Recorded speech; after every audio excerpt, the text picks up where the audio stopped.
कि गोपियां अपने आप दौड़ी चली आई।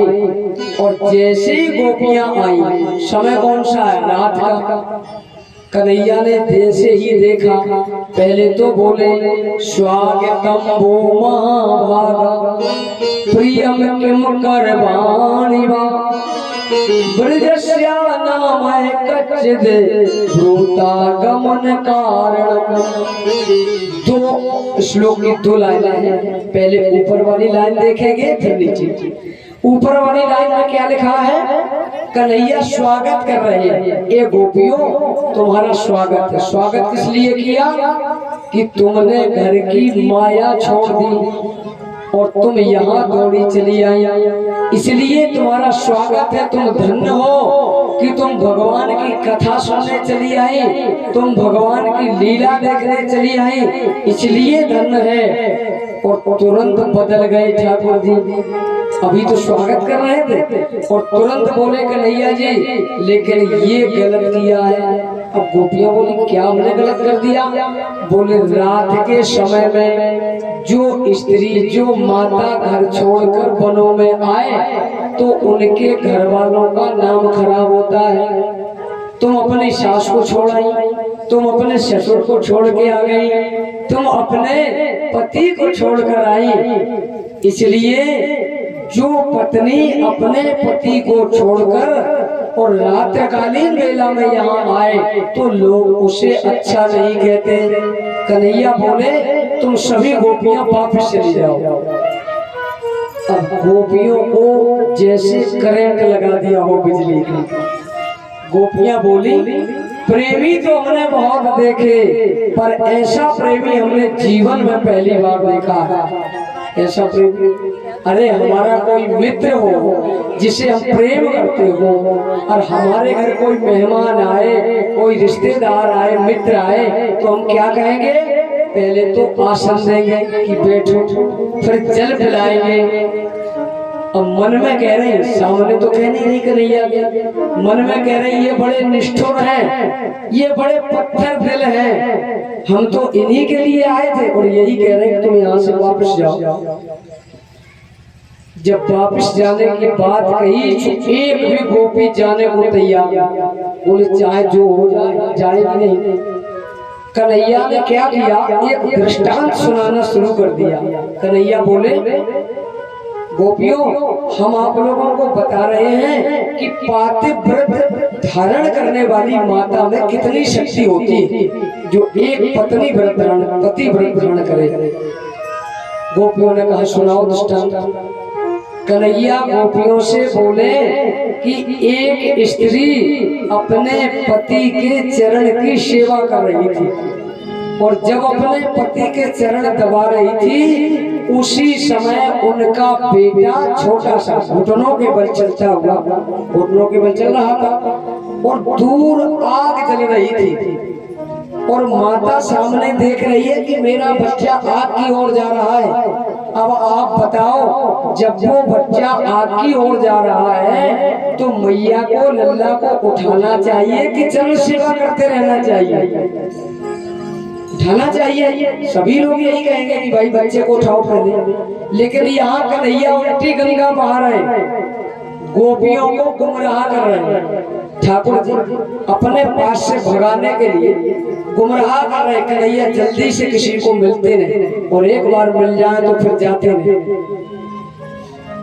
कन्हैया कह रहे हैं वो माता अपने पति के चरण दबाती रही और बच्चा धीरे धीरे आपके पास जाता रहा और परिणाम ये निकला कि बच्चे ने, अब जो कोई भी आएगा उन्हें आने नहीं देंगे क्योंकि वो चलना भूल जाए। आज सब पूरे कैमरे, जितने कैमरे हैं सभी लग जाते हैं। कैमरे सिर्फ यहाँ रहने चाहिए। कोई भी माता आती जितने कैमरे सीधे मुड़ जाते हैं। बोलिए नारायण भगवान की। पूछेंगे अभी देख लो आप कैमरे घुमाओ कहाँ चल रही कथा, ये पूछेंगे। बोले महाराज जैसे ही कन्हैया गोपियों से कह रहे हैं वो पत्नी अपने पति के चरण दबाती रही और लल्ला ने जाकर आग पकड़ दी। और जैसे ही आग पकड़ी, अब आग का एक ही काम है जलाना, लेकिन ठाकुर जी कह रहे हैं कन्हैया कुछ भी कर सकते हैं भाई, अग्नि को शांत कर सकते हैं क्योंकि उनके मोक्ष के लिए। कन्हैया गोपियों से बोले लल्ला ने आग को पकड़ लिया, लेकिन पति व्रत धर्म की इतनी शक्ति थी कि वो बालक जला नहीं। इतना बड़ा पावर होता है। इसलिए तुम यहाँ से जाओ, अपने पतियों की सेवा करो। अब गोपियों को ये प्रसंग सुना दिया तो गोपियों ने कहा महाराज एक बात हमारी भी सुन लो आपने तो अपनी बात बता दी। गोपियों ने कन्हैया को एक दृष्टांत दिया, ध्यान से सुनेंगे आप। गोपियों ने कहा कि आप कह रहे हो कि घर लौट जाओ, हम यहाँ आई हैं तो अपना सब कुछ छोड़कर आए। जितने हमारे शरीर के रिश्ते थे, पति पत्नी बेटा बहू, हम शरीर के सारे रिश्ते छोड़कर आई हैं एक कन्हैया, इसलिए आप हमें अपनी शरण में ले लो। कन्हैया एक हट हो रही, सब अपने अपने घर जाओ। तो गोपियों ने एक दृष्टांत सुनाया। गोपियां बोली आपने तो हमें बता दिया पतिव्रत धर्म करना चाहिए, व्रत करना चाहिए। अगर एक पत्नी का पति परदेश में चला जाए और महाराज वो पत्नी अपने पति के फोटो की पूजा करे, रोज जिसका पति परदेश में है और उनकी पत्नी अपने पति का फोटो की पूजा कर रही है, अगर पूजा करते समय असली वाले पति दरवाजे पर आ जाए, कन्हैया से पूछा जा रहा है तो उस समय क्या करना चाहिए? सो कन्हैया बोले जब असली पति आ जाएंगे तो फिर इस पति की कोई आवश्यकता नहीं। जो फोटो वाले पति हैं उनकी पूजा तो तब तक होनी चाहिए जब तक असली पति ना आ जाए। सो जो कन्हैया ने ये कहा, गोपियां बोली हम भी तो यही कह रहे हैं आपसे। अब कन्हैया चक्कर में फंस गए। बोले संसार के जितने भी पति हैं वो आपके फोटो कॉपी है, जैसे आधार कार्ड की फोटो कॉपी कराते हो। संसार के जितने भी पति हैं वो आपकी फोटो कॉपी है, इसलिए फोटो कॉपी को छोड़कर हम तो ओरिजिनल पति के पास आ गई है, असली पति के पास। अब आप हमें यहाँ से क्यों भगा रहे हो? कन्हैया हार गए गोपियों से। और जैसे ही हारे, रासलीला प्रारंभ होती है। एक गोपी एक कृष्ण, एक गोपी एक कृष्ण। रात्रिकालीन वेला का समय, कई किस्म के पुष्प विकसित हैं। कहने का तात्पर्य कामदेव अपनी सारी सेना लेकर खड़ी है। भगवान को चैलेंज दिया था, तुम जो अपने नाम के आगे योगी राज लिखते हो, आज तुम्हारा योग न समाप्त कर दो तो मेरा नाम कामदेव है। कन्हैया ने भी चुनौती स्वीकार की, क्योंकि कामदेव जान रहे थे सुंदर सुंदर गोपियां आएंगी और कन्हैया उनके बीच में करेंगे रासलीला, और तभी वो समय होगा मैं इन्हें परास्त कर दूंगा। कन्हैया ने कहा मेरा भी नाम योगी राज कृष्ण नहीं, तो देखते हम कैसे अपना परास्त करते हैं। एक गोपी एक कृष्ण, अमित रूप प्रकटे तही काला, जथा जोग सब मिलहि कृपाला। रात्रिकालीन वेला में जहाँ शीतल मन सुगंधित बयार चल रही है, कई किस्म के पुष्प विकसित हो रहे हैं, कामदेव अपनी सेना लेकर विराजमान हैं, और तभी गोपियों के साथ भगवान ने रास शुरू किया, अर्थात नृत्य शुरू हो गया। पैरों में छोटी छोटी पायल, नन्हे नन्हे घुंघरू, छम छम की आवाज। आज भी जो लोग श्री धाम वृंदावन जाते हैं, वहाँ पर एक निधि वन है, वहाँ के पड़ोसी कहते महाराज आज भी रात काली वेला में वहाँ छम छम छम की आवाज आती है। आज भी हमारे कन्हैया रास रचाते हैं। अच्छा, रासलीला होने लगी। जब गोपियों को कन्हैया का प्रेम मिलने लगा, उनका सानिध्य मिलने लगा, तो गोपियों को लगा कि अब तो ये हमारे बस में हो गई, अधीन। कोई भी वस्तु या व्यक्ति बिना कीमत के प्राप्त हो जाए तो हम उसकी कोई वैल्यू नहीं समझते, और जब वही वस्तु वही व्यक्ति बहुत सारे नोट खर्च होके आए तब हम उसकी वैल्यू समझते हैं।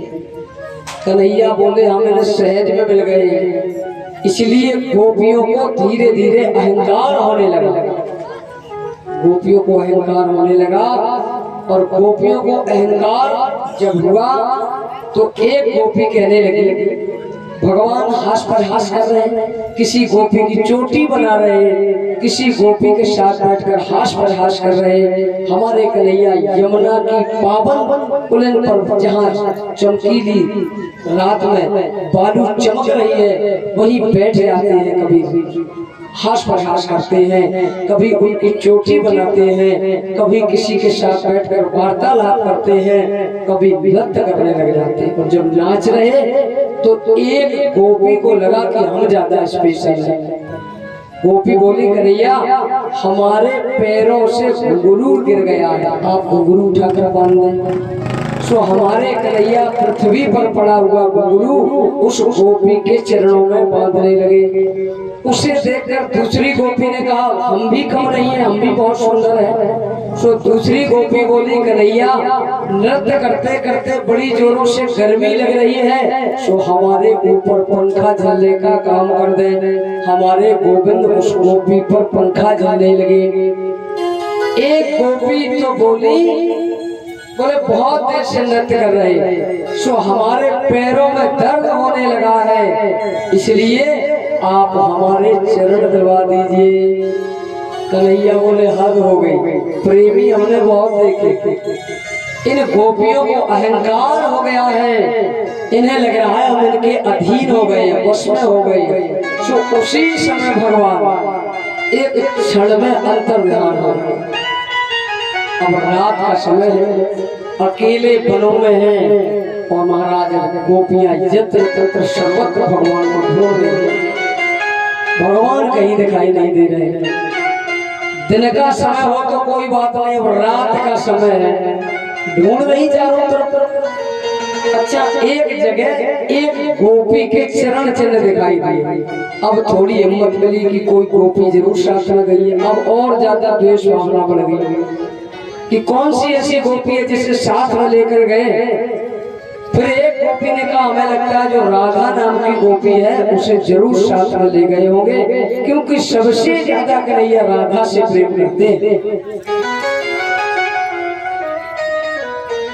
प्रेम मंदिर कितने लोग गए हाथ उठाएंगे? प्रेम मंदिर जय हो। जानते हो प्रेम मंदिर की एक बात याद आ गई इसलिए बता रहे। प्रेम मंदिर में उल्टी गंगा बह रही है। उल्टी गंगा कैसे? हमारे यहाँ पत्नी पतियों के चरण दबाती है, और प्रेम मंदिर में ठाकुर जी नीचे बैठे हैं राधा रानी के चरणों में, और राधा रानी जी ऊपर विराजमान है। अधिष्ठात्री देवी है, वहाँ उल्टी गंगा बह रही। ये है हमारा प्रेम राधा और कृष्ण। प्रेम नदिया की सदा उल्टी बहे धार, प्रेम नदिया की सदा।